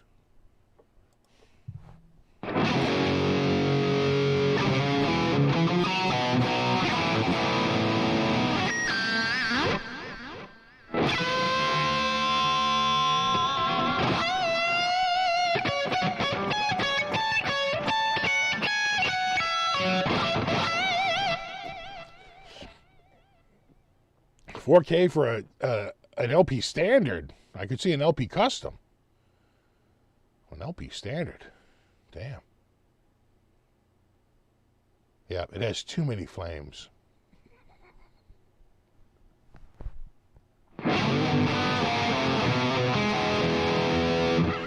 That Sunburst one was a pretty nice one too. And the blue I thought looked good. The only one and I thought the black looked good too. The only one I didn't care for was the purple. It was a little too crazy. But you know, I'm sure it's a gorgeous guitar.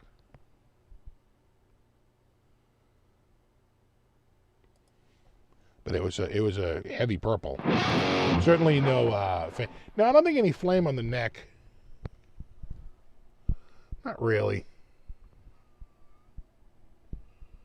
It's just the side. You know, the binding.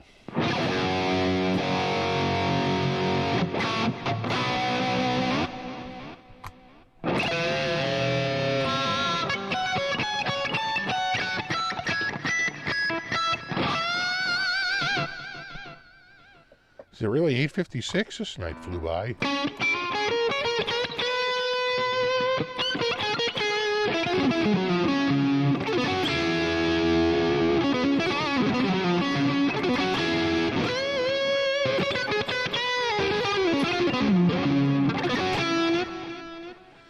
I saw that, Terry. I saw Fluff's new LP. It looked great.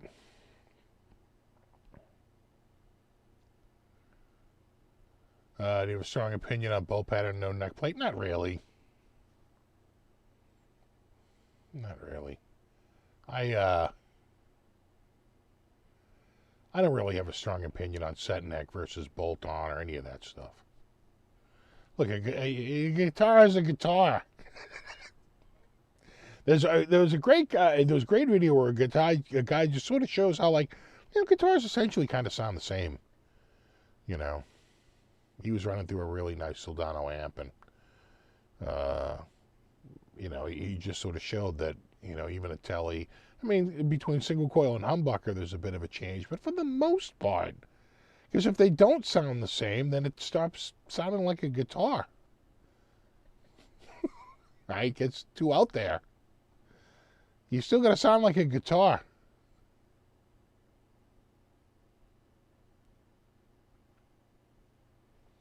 Have a good one, Speaker. We'll talk to you soon, buddy. Bought the Slash LP just for the flames. That's okay. I like flames. A good flame neck. Nothing wrong with that. My Select Strat's got a wonderful flame top. I like the flames. Love the way you play guitar to the MIJ Fender Strat today. Yeah, you know what? I've had that guitar for so long. I have such a history with that guitar. That one's probably, okay. Like this one, I don't have the history with, right? Whereas that one, I sort of do. There's like I think a familiarity. Just the countless hours I've played it.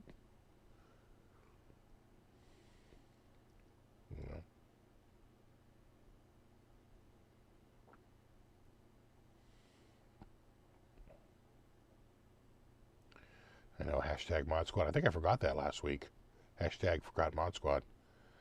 All right, dudes, it is 8:59. We should call it a night. Thanks to everybody for hanging out. Super extra thanks for anyone who contributed. I really appreciate that. And I'm still thanking Nelson for all those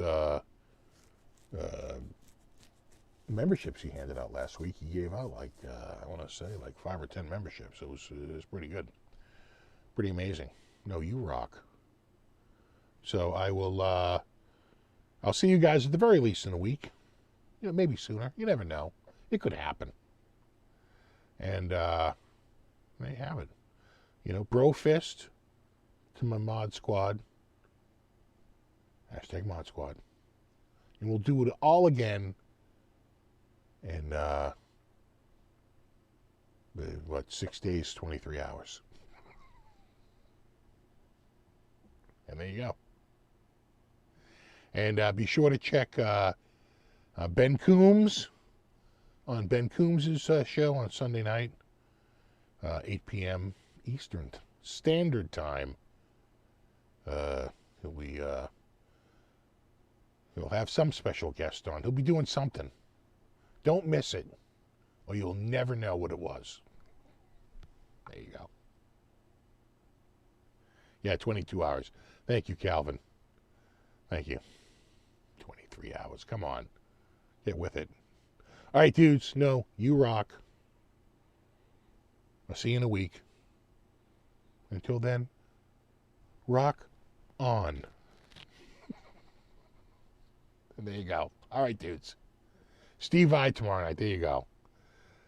He's reuniting Steve Vai with Joe Satriani and David Lee Roth and everybody. It's gonna be the best. There you go. All right. Have a wonderful one, and I will see you in a week. And until then, rock on.